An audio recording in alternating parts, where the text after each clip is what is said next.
أما موضوع خطبتنا اليوم سنعيش مع آية في كتاب ربنا، الآية رقم 96 في سورة الأعراف. Anwani ya khutba yetu ya leo ikiwa ni tarehe 5 ndani ya mwezi huu wa 4 ndani ya mwaka huu 2013 ndani ya kijiji hichi cha Muhoro, wilaya hii ya Rufiji, mkoa huu wa Pwani, tutaishi na aya moja tu iliyokuja katika suratu Al-A'raf, aya nambari 96, maneno miongoni mwa maneno ya Mola wetu Allah. يقول المولى جل في علاه: ولو أن أهل القرى آمنوا واتقوا ولو أن أهل القرى آمنوا واتقوا لفتحنا عليهم بركات من السماء والأرض ولكن كذبوا فأخذناهم بما كانوا يكسبون. Anwani ya khutba inatuambia ahadi ya Allah kwa watu wa vijijini.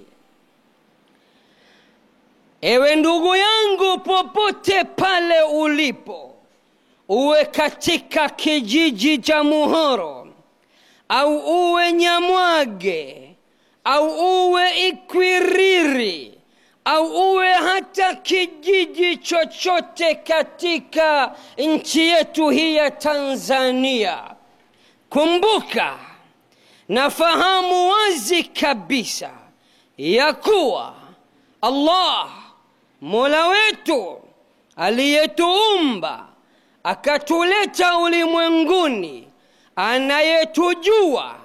anayejua maslahi zetu, venye faida kwetu na venye hasara kwetu, anayetujua kuliko hata wazazi wetu, ametuahidi ahadi ambayo katika ahadi hiyo ametanguliza sharti 2.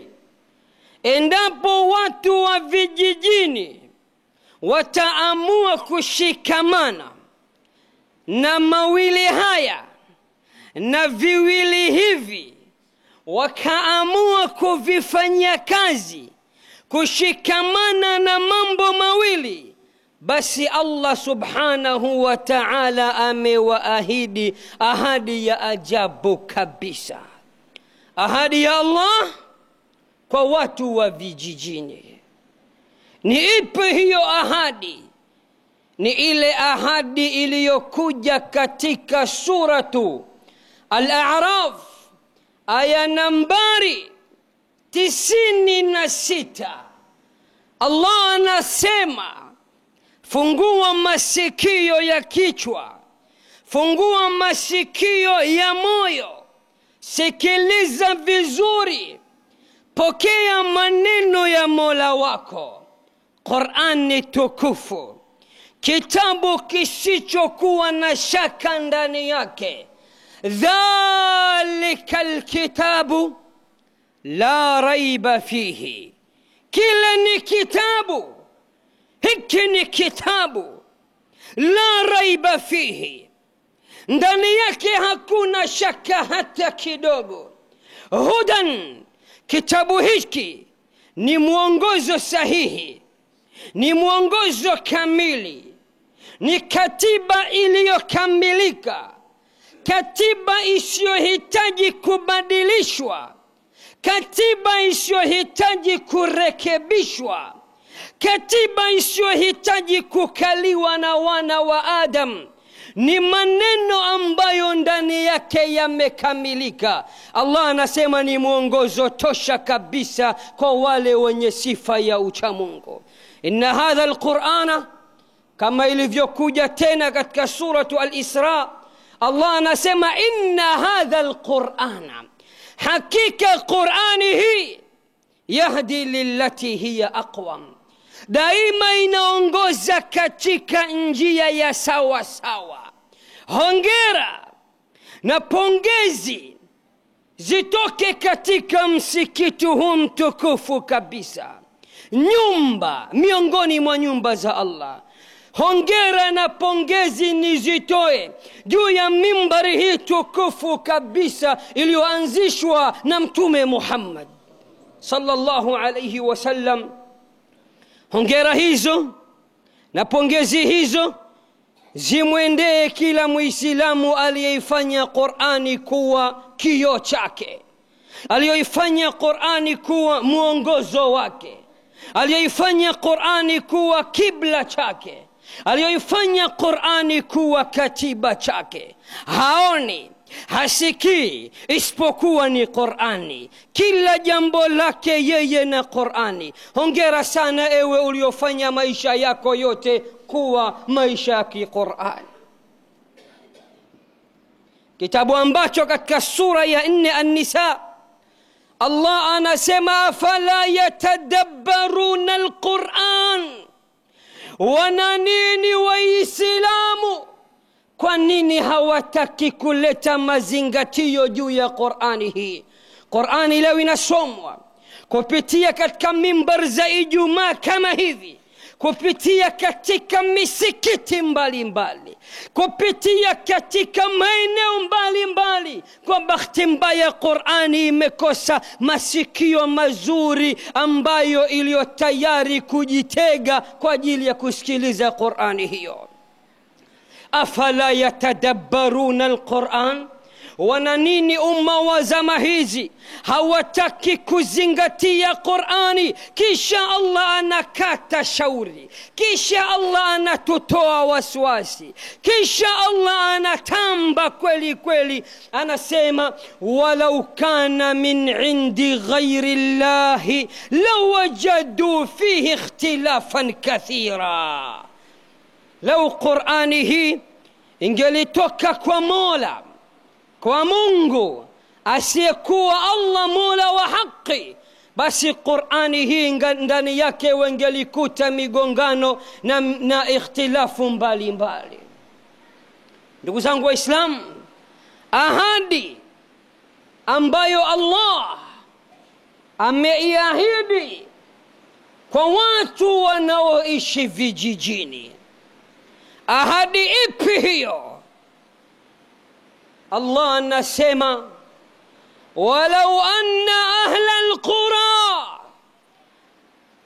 qura, alqura jam'u qarya, ni wingi wa neno la qarya. Qarya maana yake kijiji, qura maana yake vijiji.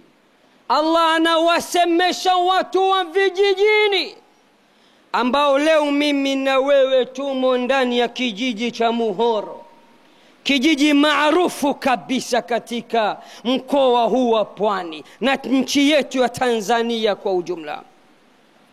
Ni kijiji ambacho nina uhakika kabisa 99% wakazi na wanaoishi ndani yake ni wafuasi wa Mtume Muhammad, bimaana ni Waislamu watupu.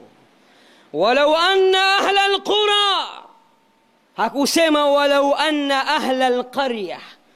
Na lau kama watu wa kijiji, hakutumia neno la kijiji kimoja, ametumia jam'u, uwingi, akasema walau anna ahla alqura. Na lau kama watu wa vijiji, watu wa vijijini amanu, lau wangeli amini kweli kweli, wattaqau, na wakamcha Mola wao kikweli kweli. Mawili haya, sikiliza vizuri, unaoishi ndani ya vijiji na vijijini na hata mijini. Qur'ani inapowasemesha watu wa kijijini haina maana khitabu ile, agizo lile, angalizo hilo ni la watu wa vijijini tu, bali ni dunia nzima. Walau anna ahla alqura amanu wattaqu, na lau kama watu wa vijijini wangelimwamini Mola wao ukweli wa kumwamini, wattaqu, na lau watu wa vijijini wangelimcha Mola wao ukweli wa kumcha. Mawili haya, angalizo hilo kutoka katika ikulu ya mbingu ya 7. Haya anayasema bingwa wa mabingwa aliyenyanyua mbingu 7 pasina nguzo. Ndugu yangu Muislamu, wa kijijini na hata wa mjini, haikutoshi wewe kupata mazingatio ya kujua ya kuwa nguvu za Allah ni kubwa, hakuna anayemweza Allah. Allah ndio mwisho wa kila kitu. Allah ndio bingwa. Allah ndio mweza asiyewezwa. Haukutoshi wewe mbingu, kile kitendo cha mbingu 7 kusimamishwa pasina nguzo, haikutoshi wewe kupata funzo na mafunzo na ibra. Niambie leo, nani katika dunia hii, awe Mswahili, profesa wa Kiswahili, awe profesa wa Kizungu, awe profesa wa Kichina, awe profesa wa Kirusi, awe profesa wa Kifaransa, awe profesa wa Kijerumani, awe profesa wa Kihindi, awe kutoka popote duniani, ambaye anaweza kutuambia mwanzo wa mbingu na mwisho wa mbingu? Ni nani mjanja na msomi anayeweza kutuambia mbingu ina urefu wa kiasi gani na mapana kiasi gani? Na si hilo tu, nani tena anaweza kutuambia material yaliyotumika kuumba mbingu? Mbingu ni majivu, mbingu ni moshi, mbingu ni ceiling board, mbingu ni gypsum, mbingu ni zege iliyokorogwa na kokoto na nondo. Hakuna mpaka leo msomi asome mpaka apindukie anaweza akatueleza nguvu za Allah subhanahu wa ta'ala. Na kwa taarifa, waulizeni Waislamu waliobahatika kupanda ndege, hata tunapopiga macho yetu juu mbinguni, hiki tunachokiona cha awali si mbingu bali ni mawingu tu. Waliopanda ndege wanajua pindi wanapovuka zile mawingu wakaingia katikati ya mbingu na ardhi, wakitazama juu wanaona mbingu halisia, wakitazama chini hawakuoneni nyinyi wa ardhini, wanaona mawingu. Utadhani chini yao kuna mbingu na juu yao kuna mbingu. Usidanganyike na haya mawingu ukadhani ni mbingu. Na kwa taarifa, wanawachuoni wa Kiislamu wanatuambia kutoka katika mbingu kwenda katika mbingu nyingine ni mwendo wa miaka 3500. Na mbingu za Allah ziko 7. 3500 mara 7, utaniambia hisabu ambayo unaweza ukaipata. Ndugu zangu Waislamu, nataka nikwambie maneno haya, ahadi hii Allah kabla ya kukueleza aliyoyaahidi na maneno aliyosema, nimejaribu tu kukugusia uzito na ukubwa wa Mola wako.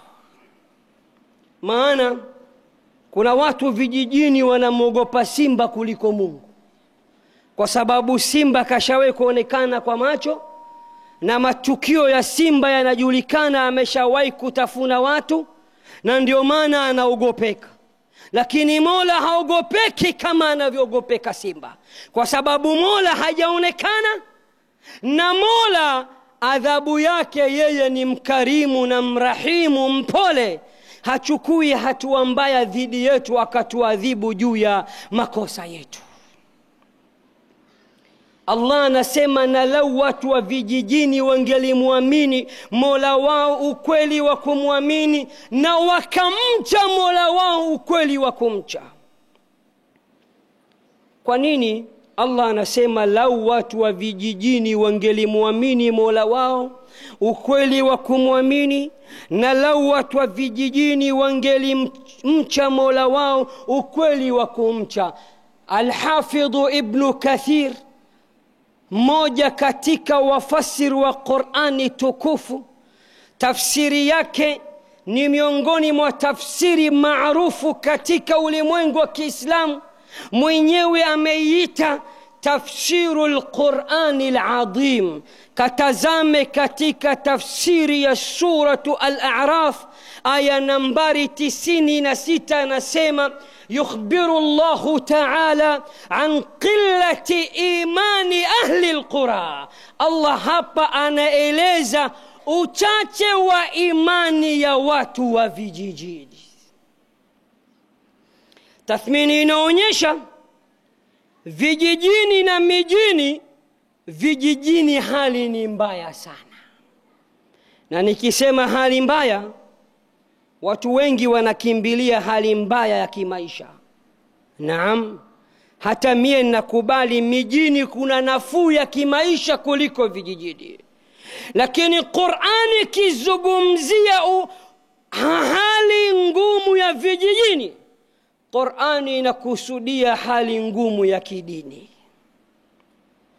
Qur'ani inazungumzia hali mbaya ya kidini.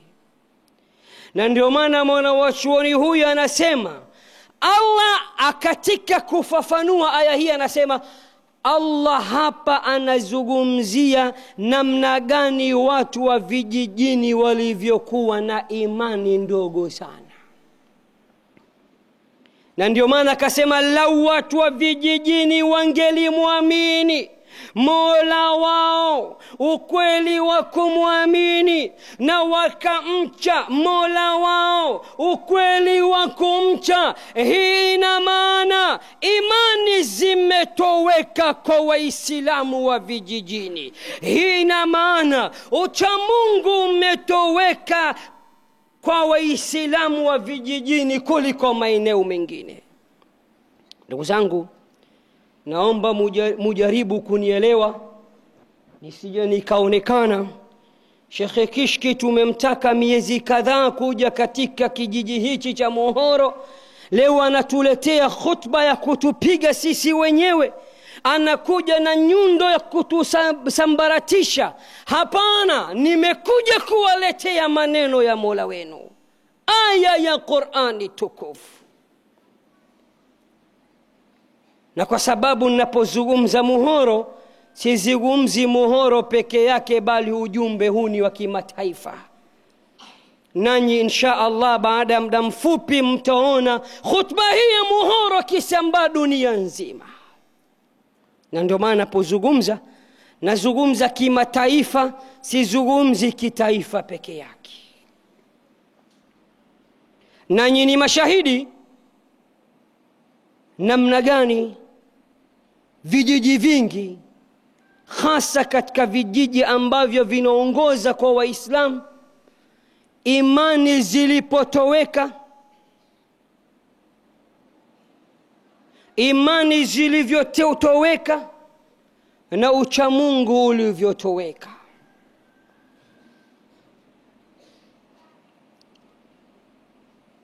Kumwamini Allah subhanahu wa ta'ala. Na ndio maana wasiokuwa Waislamu wanapotaka kupeleka imani zao zisizo sahihi kwa mujibu wa Uislamu, hawaendi mijini, wanatafuta kwenda vijijini. hasa katika maeneo ambayo yanaongoza kwa Waislamu. Wajiuliza, mtu anakuja kuhubiri na kuleta imani yake ya Paulo kasema nini, anakuja kuwasemesha na kuwazungumzisha neno la Paulo kwa jamii ambayo 99.9% si wafuasi wa Paulo, bali ni wafuasi wa raisi wa manabii na mitume, Mtume Muhammad. Na ndio maana maeneo ya Waislamu unaweza ukaambiwa kijiji chetu kuna misikiti 3, ukashangaa kuna majumba ya ibada zaidi ya 3. Unajiuliza, hapa pana nini?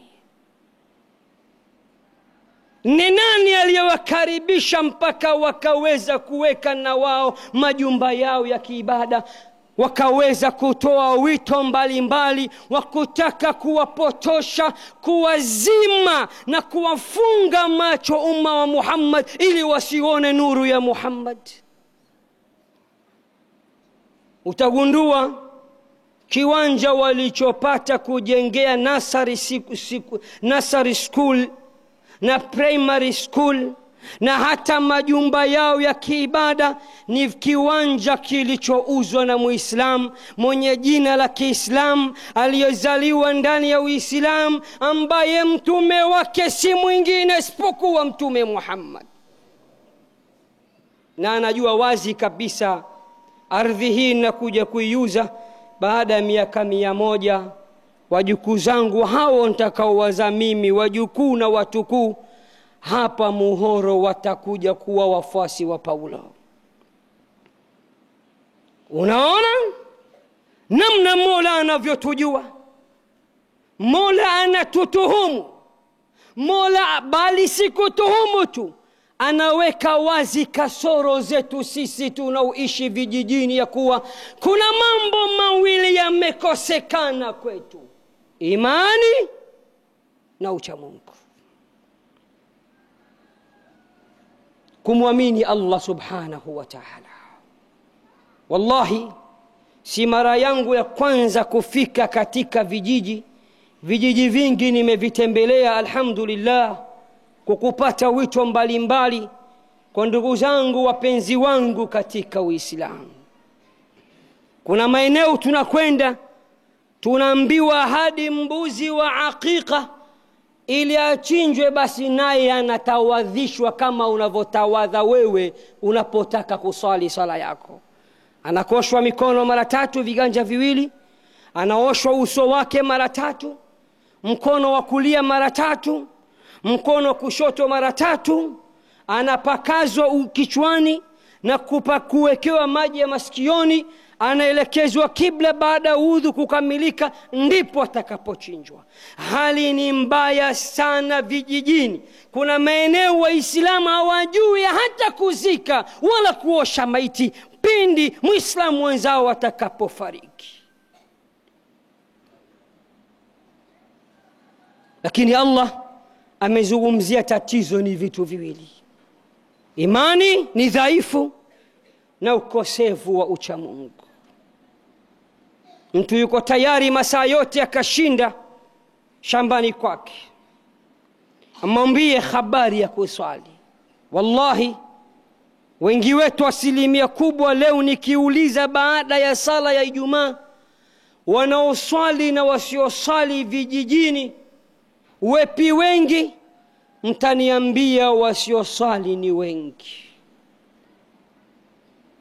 Lakini lau imani zingelikuwa zipo juu na kila mmoja wetu ana uchamungu wa kutosha, anamcha, anamuogopa, anamkhofia Mola wake, misikiti ingelijaa vijijini kama vile inavyojaa Ijumaa katika swala zingine. Lakini leo swala ya alfajiri, kuna safari niliwahi kuipata nchi ya Msumbiji mwaka jana, saa 11 alfajiri nimeswali katika kijiji kimoja njia hii ya kwenu ya kuelekea kusini. Imamu nilikuwa mimi hapo. Swala ya alfajiri hakuna anaonekana msikitini. Lakini kukikuwepo na kinachoitwa ngoma, watu watakesha. Ikiwepo na kitu chenye kuitwa mipira, hadi vijijini watu wameendelea, wanamjua mheshimiwa Messi, mheshimiwa Ronaldo, mheshimiwa Ronaldinho, mheshimiwa Mufigo. Na watu wanakesha usiku wa manane kufuatilia ligi ya Ulaya. Njoo katika swala la Allah na Mtume Muhammad, kila mmoja anainamisha kichwa chake chini kama kobe. Pamoja na haya, naweza kusema jambo moja, katika hali mbaya mbili zilizopo vijijini, ya kidini na ya kidunia, ya kimaisha, binafsi naweza nikasema kwa kinywa kipana, sasa hivi hali iliyo mbaya zaidi ni ya kidini kuliko kidunia. Kwa sababu vijijini sasa hivi kuna matajiri na kuna wafanya biashara. Labda vijiji vya ndani huko, lakini vijiji vyetu hivi vya sasa hivi kuna biashara mbalimbali. Kuna mpaka Tigo Pesa, M-Pesa, Airtel Money, zote zinapatikana hapa. Kuna vingamuzi, kuna Star Times. Watu wanaona mpaka ligi za Ulaya wakiwa vijijini. Kuna umeme. Maendeleo ya kidunia sasa hivi pana nafuu kulikoni maendeleo ya kidini. Dini hali ni mbaya sana vijijini. Nyinyi mashahidi, miaka 2 iliyopita nilipokuwa Nyamwage. Nyinyi hapa na Nyamwage hakuna umbali, ni kama kilomita 20 tu. Pia ni kwa Waislamu. Walivamia wasiokuwa Waislamu kwa kugawa kwao mitumba na pilau ya ng'ombe. Watu zaidi ya kadhaa wakartadi na kurtadishwa katika Uislamu. Mimi ni shahidi, nimekwenda, nimewaona mmoja, na wengi wamesilimu tena upya, na mie nimefungisha tena ndoa upya za Waislamu. Unamuuliza nini sababu? Anasema amenipa shilingi 10,000. Hali ni mbaya sana. Inna Allaha la yughayyiru ma biqaumin hatta yughayyiru ma bi anfusihim. Allah anasema hatoleta mabadiliko kwa watu. Msitegemee Allah atawagomboa ndugu zangu wa vijijini. Sio Muhoro tu, vijiji vyote vya Waislamu duniani. Msitegemee nusra ya Allah kuwafikia. Msitegemee huruma, jicho la huruma la Allah kuwatazama ikiwa wenyewe hamtaki kubadilika. Kama ambavyo mnavyotoka asubuhi majumbani kutafuta pesa, huyu anakwenda kulima, huyu anakwenda kuvuna, huyu anakwenda kupanda, huyu anapeleka wanyama wake kuchunga, huyu anakwenda mjini wilayani kununua mzigo wake kwa ujumla, mchele, unga, duka lake la jumla, vitu vimekwisha. Kama unavyohangaikia maisha ya dunia, dini yako halikadhalika uhangaikie hivyo. Usitegemee Allah atainusuru hali hii kwa nyinyi kukaa hivi tu, pasina nyinyi kuonyesha mwelekeo mzuri na nia njema ya kutaka kubadilika. Sio hivyo tu ndugu zangu. Alhamdulillah, miongoni mwa wazee tuliowakuta Nyamwage, mzee mmoja mwenye umri takriban tunamkadiria miaka 70-80, alifuatwa na wazungu mara kadhaa kijijini kwake, shambani kwake, mbali kabisa na pale ulipo msikiti wa Nyamwage, ndani kabisa. Nyumba yake nyumba dhalili ya udongo, hata mbuzi anaweza akapenya katika miti yake, hata miti ni michache miachana kama ukubwa wa mimbari hii. Lakini kafuatwa mara kadhaa, akakataa kumkataa Mtume Muhammad. Anasema mpaka nakufa siwezi kumkataa Mtume Muhammad. Tukadhani msomi sana, tukadhani anajua dini sana, lakini tumkamkuta maskini ya Mungu hata suratul Fatiha yote hajaihifadhi na haijui. Lakini alikuwa na imani ya kuwakatalia. Na akaniambia mimi ni Muislamu. Nikamuuliza wa kuswali sala 5, Akanambia waulize waumini wa Nyamwage, Ijumaa niko mstari wa kwanza, Ijumaa kila Ijumaa na swali. Nikasema alhamdulillah, kwa imani yake Allah atamuokoa. Ndugu zangu Waislamu, baada ya muda fulani kupita, nanyi mnajua uchache na udhaifu wa imani kwa watu wa vijijini, wakapita wachawi katika vijiji. Wenyewe wanajifanya wamekuja kutaharisha vijiji, vinawanga wengi na kuna wachawi wengi. Wakafanywa waungu watu, nyumba hadi nyumba wanasaka nyumba za watu kuondoa uchawi. Uchawi hauondolewi kwa uchawi. Uchawi unaondolewa kwa Qur'ani tukufu. Na bahati mbaya zaidi wakasema katika kijiji hichi cha Nyamwage tutaanza na msikiti wa Nyamwage, nyumba ya Allah pafukuliwe ndani yake uchawi. Tazama kufuru ya hali ya juu. Waliokuwa wanampigia debe wanamwambia wazee tawile, wazee wamekuja, tumechoka, tunachanjwa usiku wa manane, humu msikitini panapatikana uchawi. Nani kasema msikitini kuna uchawi? Waliokuwa wakiwasindikiza hawakuwa wapagani bali walikuwa ni Waislamu. Kutokea hata vyombo vya habari vikaeleza, mashekhe baadhi yao walipasuliwa vichwa vyao, msikiti nyumba ya Allah kapigwa mawe. Lakini inasemekana hawa watu wametoka mbali sana, wanapita kijiji hadi kijiji, mjini hawawezi wakafika hawa. Walau anna ahla alqura amanu wattaqaw, na lau kama watu wa vijijini wangelimwamini Mola wao ukweli wa kuamini, na wakamcha Mola wao ukweli wa kumcha.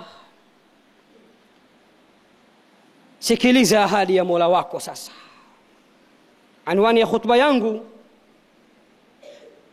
anwani inasema ahadi ya Allah kwa watu wa vijijini.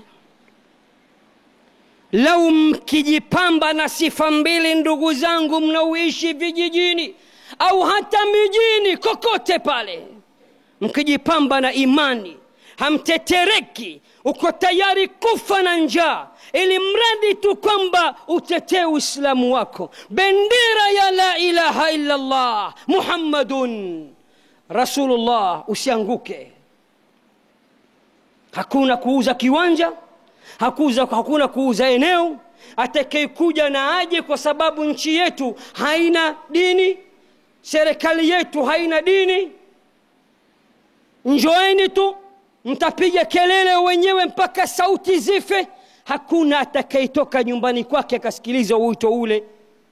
Hawatokaa siku moja, watu wataondoka. Lakini maiki na speaker zikifungwa tu, haleluya zikapigwa kwa wingi, sinema ikawekwa, projekta ikafungwa, wanaoongoza kujazana katika vikazi hivyo ni watoto wa Kiislamu na Waislamu wakubwa wenyewe. Tunategemea nini ndugu zangu? Hali ni mbaya mno. Kila atakayekuja na dhehebu lake la ajabu anapeleka kwa Waislamu, na Waislamu wanakuwa wepesi wa kupokea.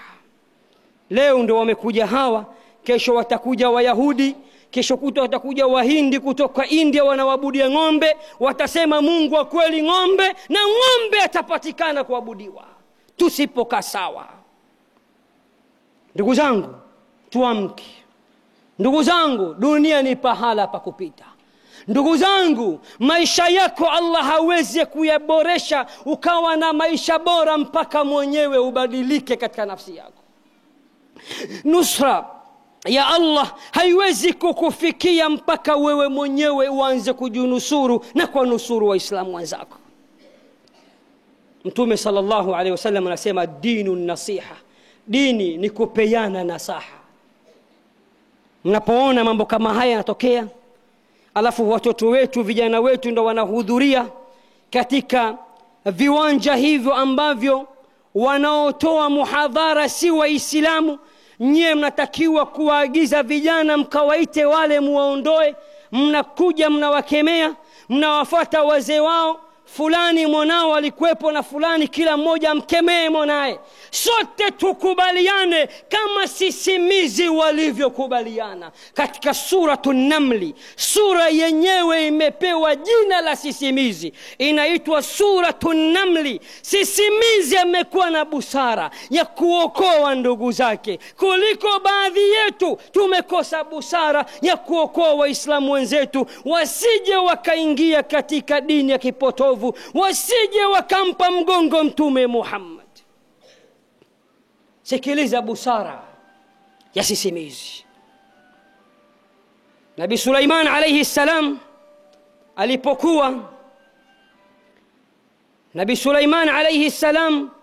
alipokuwa anakuja na jeshi lake, ndege wakatanda juu kumzuilia na jua. Imekuwa kama mithili ya mwamvuli. Majini wamemzunguka kulia na kushoto. Hakuwa mchawi, alikuwa ni mtume wa Mwenyezi Mungu. Alikuwa ni mtume wa Allah ambaye moja ya muujiza alizopewa kuwaamrisha na kuwasimamia na kuwaendesha majini. Wakawa wanamtumikia yeye na kuwatumikia wanadamu. Wakawa wanakuja jeshi la nguvu kabisa. Ikiwa leo msafara wa kiongozi wa dunia tu, magari inafika 20-30, vingora, vipikipiki, kila ya aina ya watu, kila ya aina ya jeshi. Wewe piga picha, Nabii Suleiman alikuwa nabii na alikuwa ni mfalme. Ndege wanamsikiliza, upepo unamsikiliza, yuko angani. Wakati mwingine akijisikia kutembea na usafiri wa farasi, anakuwa juu ya farasi. Akichoka kumkalia farasi, kapeti na zulia inakuja, anaikalia, amekunja nne, amepumzika. Upepo unabeba ile zulia na kapeti yake kumpeleka popote pale alipo. Haukuwa uchawi, ilikuwa ni idhini na nguvu na power za Allah subhanahu wa ta'ala. Allah anasema wasakharna lahu الريح تجري بأمره رخاء حيث أصاب. na tumemsakharishia upepo. Anakuja Nabii Suleiman na jeshi lake. Sisimizi alipoona jeshi linakuja na watoto wao, vijana wao, wakazi wenzao wamezubaa, hawaoni ujio wa msafara mkubwa wa Nabii Suleiman. Msafara ambao amezungukwa na kila ya aina ya viumbe, wanadamu, malaika, majini, ndege, kila ya aina ya jeshi unaowajua na usiowajua, unaowaona na usiowaona, wako pamoja na yeye. Sisimizi akawa na busara hizi, sisimizi akawa na hikma hii, sisimizi akawa anawapenda ndugu zake wasije wakaangamia. Akatoa ukelele, akatoa sauti ya kutaka kuokoa wenzake. Alisema nini ndugu zangu sisimizi? aqulu ma tasma'un wa astaghfirullah li wa lakum fastaghfiruhu innahu huwa al-ghafurur rahim wa huwa al-barrul karim. Ninarudi tena kwenu kwa mara ya pili, kukuhusieni tena kwa mara ya pili, pamoja na kuihusia nafsi yangu yenye mapungufu chungu nzima juu ya kutekeleza haki za Mola wake, na kuhusieni juu ya kumcha Allah subhanahu wa ta'ala. Namwomba Allah subhanahu wa ta'ala sote atupambe kwa ucha Mungu na ikhlasi za hali ya juu. Sote atupe imani iliyokamilika. Sote atuvishe vazi la siha na afya njema. Daima atunyanyue na asituangushe. Daima atupandishe, atukirimu na asitupuuze. Daima atupe kheri zake kemkemu na asitunyime. Na atunyanyue na anyanyue bendera ya la ilaha illa Allah Muhammadur Rasulullah. Sisimizi akatoa tamko.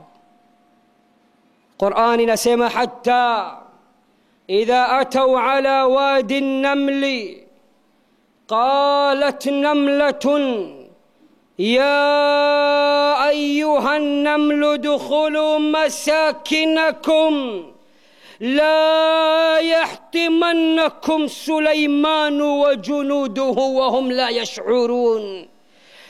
Hata alipofikia katika makazi ya wadudu hao sisimizi, akatokea sisimizi mmoja, akatoa sauti akasema, ndugu zangu sisimizi wenzangu, haraka kabisa kimbieni, jificheni katika majumba yenu, jeshi la nabii mfalme Suleiman linakuja. Nyinyi ni wadogo mno na wao ni wakubwa mno, wasije wakawaponda, wasije wakawakanyaga, wakawamalizilia mbali hali ya kuwa hawajui. Sisimizi akaonkoa wenzake, wote walijificha katika matundu na majumba yao. Suleimani akashindwa kuwaponda kwa sababu ni wadogo. Unaweza ukaua wakati mwingine mnyama kwa bahati mbaya. Suleimani miongoni mwa muujiza alizopewa, alisikia maneno ya sisimizi, fatabassama dhahikan min qawliha, akatabasamu, akacheka kutokana na kauli ya sisimizi wanavyonusuriana. Kwa nini sisi wanapokuja wasiokuwa waislamu wakaweka mahema yao, maturbali yao, wakafunga spika zao, wakasema Yesu anaokoa, Yesu anakupenda, kwa nini sisi tusiokoane kama sisimizi alivyookoa wenzake? Kwa nini tusitangaze misikitini, nyumba hadi nyumba? Ndugu zangu, wacheni wahubirie wanachokitaka kwa sababu wana haki, ila katika viwanja hivi haruhusiwi kukanyaga yoyote aliyosema la ilaha illa Allah Muhammadur Rasulullah, na atakayekanyaga amepinga la ilaha illa Allah Muhammadur Rasulullah. Inaonekana sisi wenyewe hatuko tayari kunusuriana. Lau kama nasi tunapita na spika zetu kusema asikanyage mtu, hakika mihadhara yao itadorora, haitochukua siku 3 wala wiki kama inavyokuwa.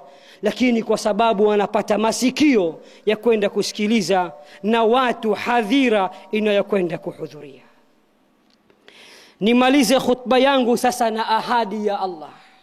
Allah anasema, walau anna ahla alqura amanu wattaqu lafatahna alayhim barakatin minas samai wal ard. Lau kama watu wa vijiji wangelimwamini Mola wao ukweli wa kumwamini na wakamcha Mola wao ukweli wa kumcha, ahadi sasa, tega sikio sasa, pokea sasa, pata faraja sasa. Kumbe sio Allah anayetutakia maisha haya magumu, maisha haya yaliyo magumu, maisha mazito, maisha kidhalili, maisha ya shida na taabu, bali sisi ndio tunajitakia maisha ya sampuli kama hizo. Allah anasema, lau wangetekeleza mawili, watu wa vijijini wakajipamba na sifa mbili, imani na uchamungu, ahadi yake sasa, ahadi ya kimataifa, ahadi ya ajabu kabisa. Hakusema basi nitawaletea unga wa ngano nambari 1 kutoka katika kampuni ya Azam, au unga nambari 1 chapa ya Azania, au unga nambari 1 kutoka sehemu fulani. Hakusema, kasema la fatahna alaihim barakatin minas samai wal ard. Basi wangeliamini na kumcha Mola wao, tungeliwafungulia baraka kutoka mbinguni hadi ardhini.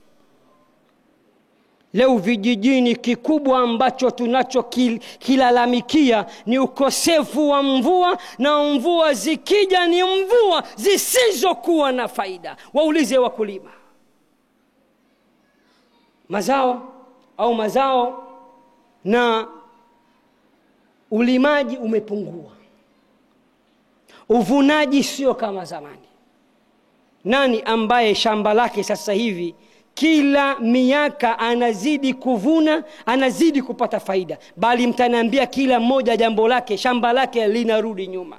huyu anasema ngedere ananisumbua, huyu atasema sijui nguruwe ananisumbua anafukua mihogo yangu, huyu anasema mdudu fulani mnyama fulani ananisumbua. Kumbe tatizo tumeshindwa kujua. Wama asabakum min musibatin fabima kasabat aidikum, na hamtopatwa na janga lolote isipokuwa mmejitakia wenyewe, nyie ndio mmetuma kwa mikono yenu. Hivyo msihangaike na ngedere wala nyani wala nguruwe wala pimbi wala ngiri wala fisi. Sisi wenyewe tuna matatizo. Mtu kuswali hata sala moja hataki, Muislamu wa jina, kazaliwa ndani ya Uislamu. Ukimwambia anakuambia shamba. Mwaka wangapi leo unalima? Mwaka wangapi unavuna? Nini ulichokifanya? Baraka za Allah haziko na wewe, kwa sababu aliyekuumba akakuleta ulimwenguni hutaki kumnyenyekea, hutaki kumsujudia, hutaki kumlilia, unampuuza. Tena baadhi yetu wanatuambia wazi kabisa, nitaswali vipi na mimi na njaa bwana, kama sina pesa mkononi siwezi kuswali mimi. ومن الناس من يعبد الله على حرف فإن أصابه خير اطمأن به وإن أصابته فتنة قلب على وجهه خسر الدنيا والآخرة ذلك هو الخسران المبين. Katika suratul Hajj Allah anasema miongoni mwa watu wako wanamwabudu Mola wao kwa masharti. Yani Mola baada ya kuweka masharti, yeye anawekewa masharti. Kwamba kinipa pesa taingia msikitini, kama nipi pesa mimi siswali. Ikiwa hunacho hutaki kusali, ukiwa nacho tathmini inaonyesha ndo kabisa utoswali. Akipatwa na kheri na pesa ataswali, akiwa na njaa hatoswali. Allah anasema huyo ndio aliyekula hasara duniani hadi akhera. Zama za Mtume masahaba walikuwa wakulima wazuri, walikuwa wafugaji wazuri. Wakisikia tu Allahu akbar Allahu akbar, kila mmoja anaacha jembe, anakwenda kuitika wito wa yule ambaye ndiye anaipanda vitu katika ardhi. Sio sisi wapandaji, sisi tunachimba na kufukia punje, yeye ndiye anaizalisha punje. Au yuko muhoro mjanja anaizalisha punje? Hili ndio tatizo ndugu zangu. Allah anasema mkijipamba na sifa mbili, nyie wakulima, nyie wafugaji, basi atawamiminia baraka zake kutoka mbinguni na ardhi. Baraka ya mbingu ni mvua. Mvua ziko aina mbili, zenye faida na zisizokuwa na faida. Tazama sasa hivi niko juu ya mimbar, palinyesha baraka haraka. Tena mvua za sasa hivi jua kali kabisa na mvua inanyesha. Wazee wetu wanajua kwamba mvua yenyewe original kabisa yenye kheri na baraka, kwanza lazima mawingu yaanze kutanda na giza iingie, utafikiri saa 12 magharibi ndipo mvua yaanze kunyesha. Lakini jua saa 6 mchana inaunguza na mvua hiyo. Maajabu sana. Na hii ni miongoni mwa alama za kiyama ndugu zangu Waislamu. Mtume anasema miongoni mwa alama za kiyama kathratul amtar wa qillatul nabat, wingi wa mvua na uchache wa mavuno. Tena ndugu yangu mkulima, unatakiwa umogope Allah kweli kweli. Unalima, unapanda, baada ya siku kadhaa tu unaona jani linapasua ardhi, linajitokeza yenyewe. Allahu akbar. Na si yote mnamwagilia nyie, yeye ndio anayemwagilia kwa mvua zake.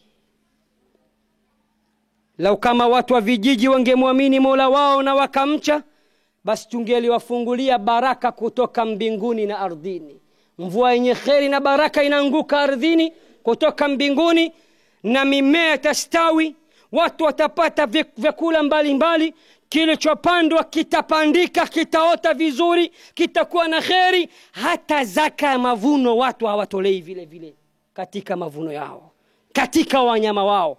Umtajia habari ya Mungu na mtume anakwambia huko. Allah anasema walakin kadhabu, lakini watu wa vijijini wanakadhibisha mafundisho yangu, wanakadhibisha ukumbusho wa mitume yangu. Fa akhadhnahum bima kanu yaksibun, nasi tumewaadhibu na kuwaletea adhabu kali kutokana na vile walivyokuwa wakichuma wenyewe kupitia katika mikono yao. Nihitimishe khutba yangu. Yoyote anahitaji maendeleo katika kijiji chetu hichi cha Muhoro, ajitahidi awe Muislamu muumini mwenye imani kamili. Hauwezi kuwa mu'min 100% mpaka usimamishe sala 5, umwabudu Mola wako. Wama khalaqtul jinna wal insa illa liya'budun, wala sikuumba majini na wanadamu isipokuwa waniabudu. Umwabudu Mola wako pasina kumshirikisha na kitu chochote. Mtegemee Mola wako na si utegemee wachawi. Umwamini Mola wako, umkhofu Mola wako, umuombe Mola wako, utake msaada kwa Mola wako. Imani yako kwa Mola wako iwe kubwa, kisha uwe na hofu kubwa sana kwa Mola wako. Ukitekeleza hayo mawili, Allah anasema yeye atabeba jukumu zima la kukulindia mazao yako na shamba lako na mali yako kwa ujumla.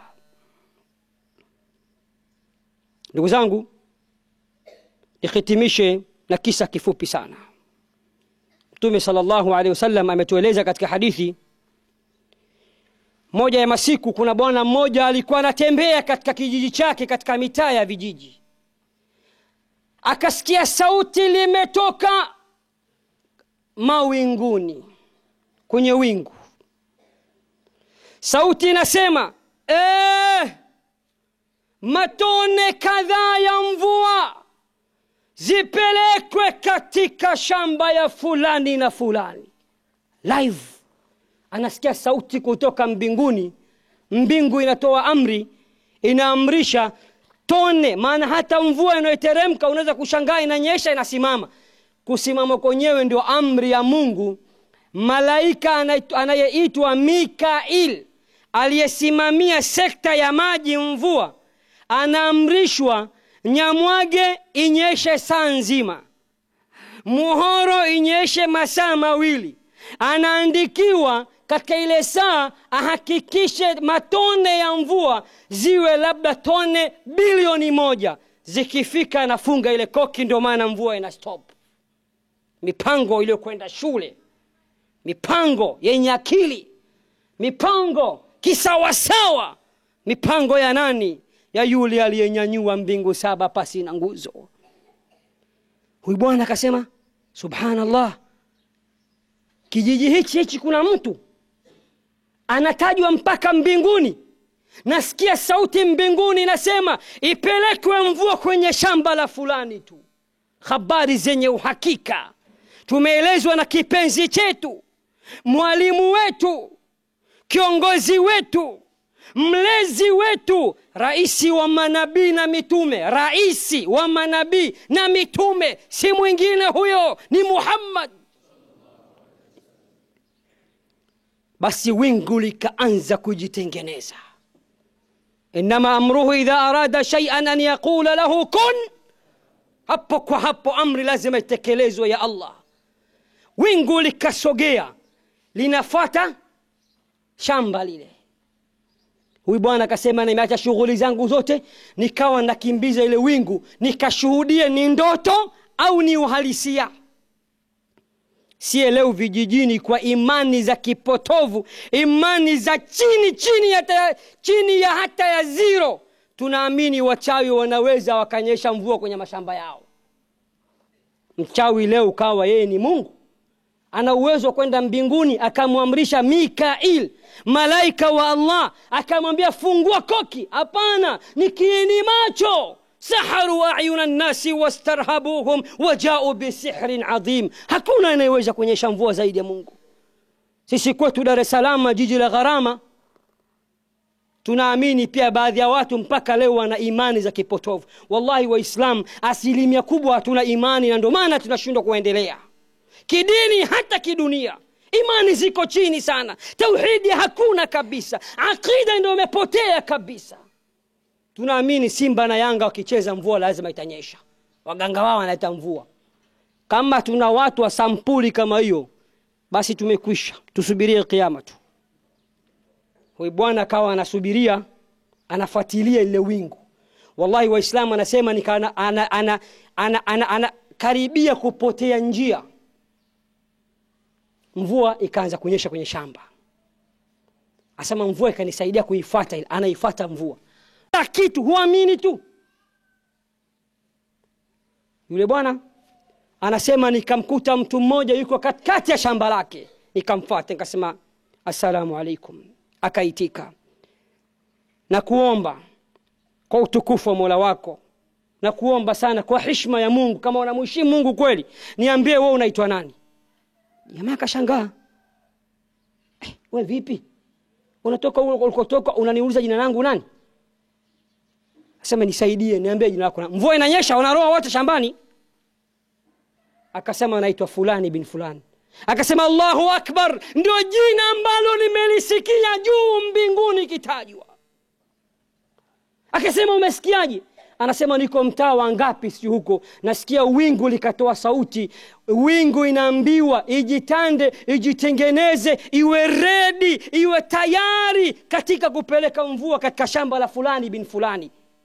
Nikaamua kukimbiza ili wingu na mvua, na kuja nakuta kweli mvua inanyesha katika shamba lako, na kuuliza jina, unasema wewe ndio fulani. Jina nilosikia kitajwa mawinguni ndio jina lako. Ndugu yangu, niambie wewe mtu wa aina gani? Unafanya nini wewe mpaka Allah mwenyewe anasimamia umwagiliaji wa shamba lako? Akasema nikivuna siku ya mavuno nagawa mara 3 mimi mazao yangu.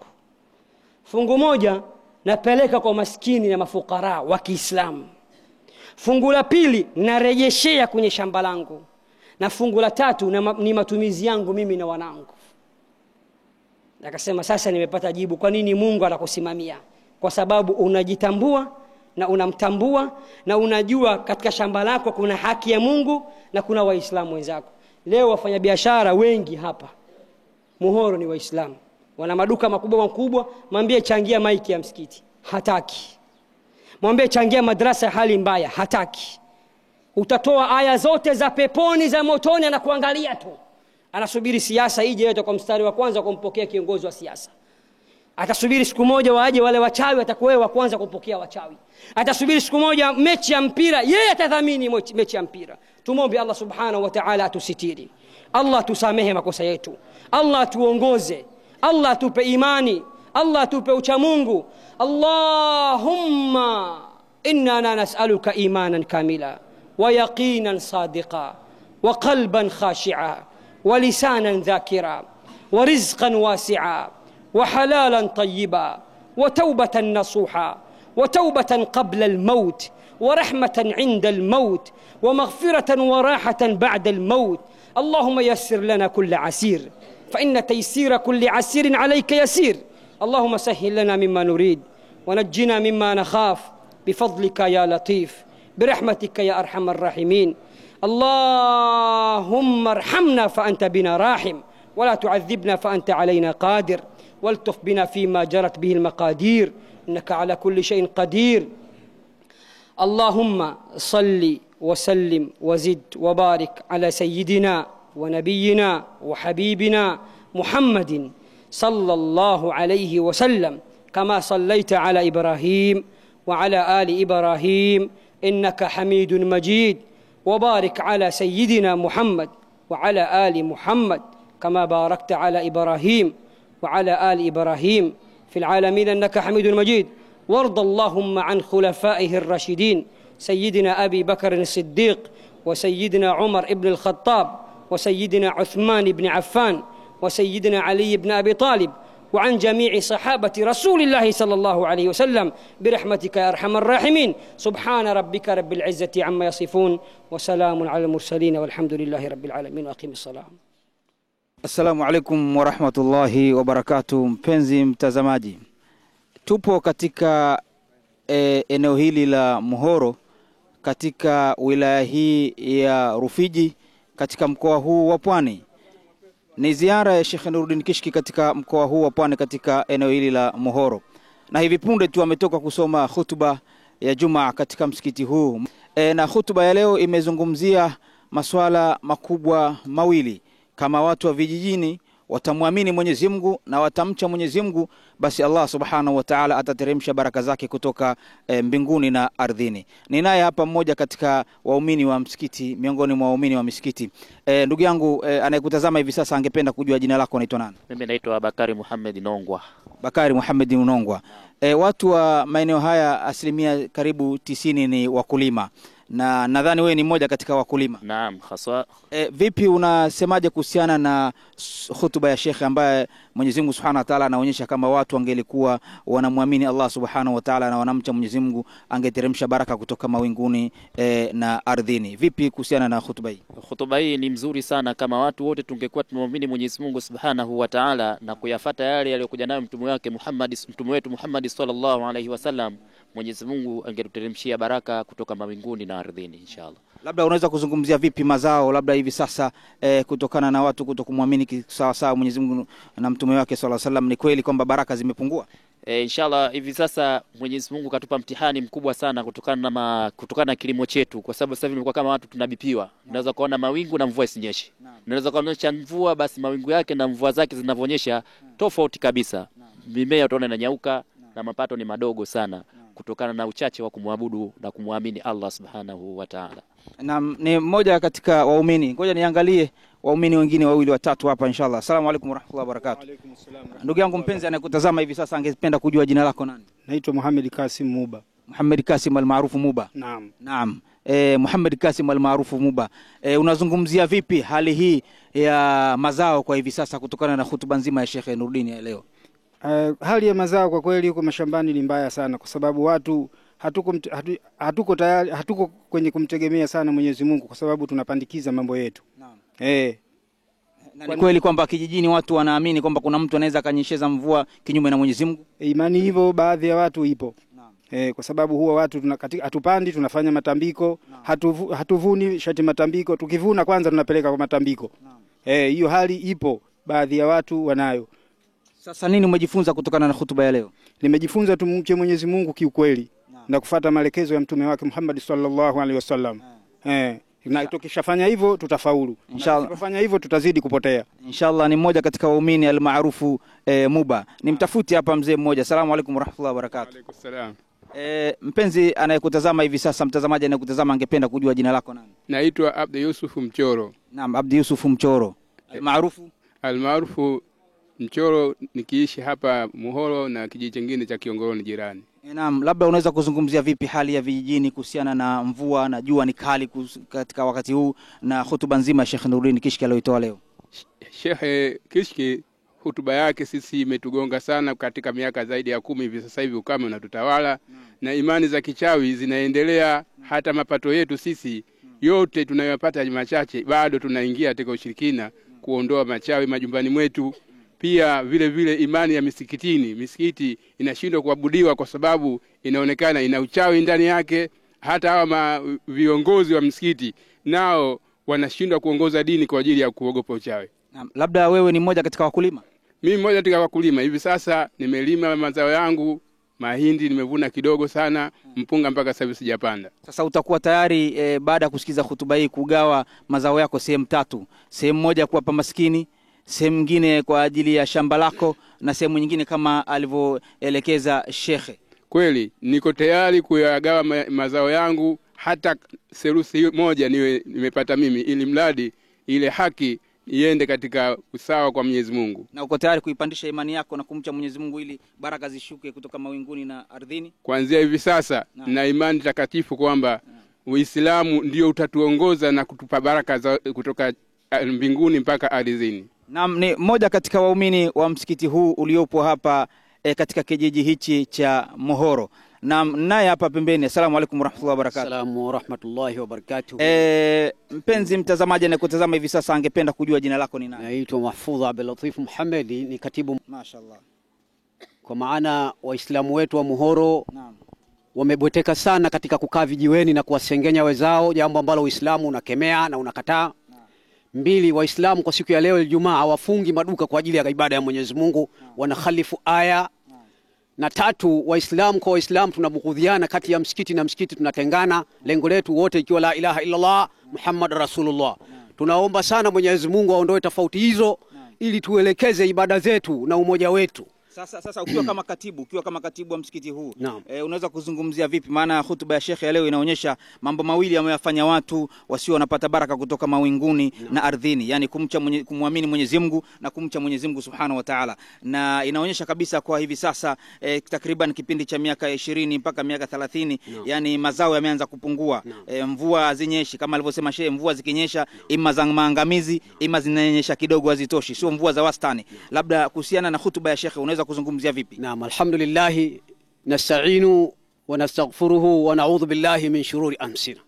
Namshukuru Mwenyezi Mungu Subhanahu wa Ta'ala kwa kupata wasaa huu. Naam.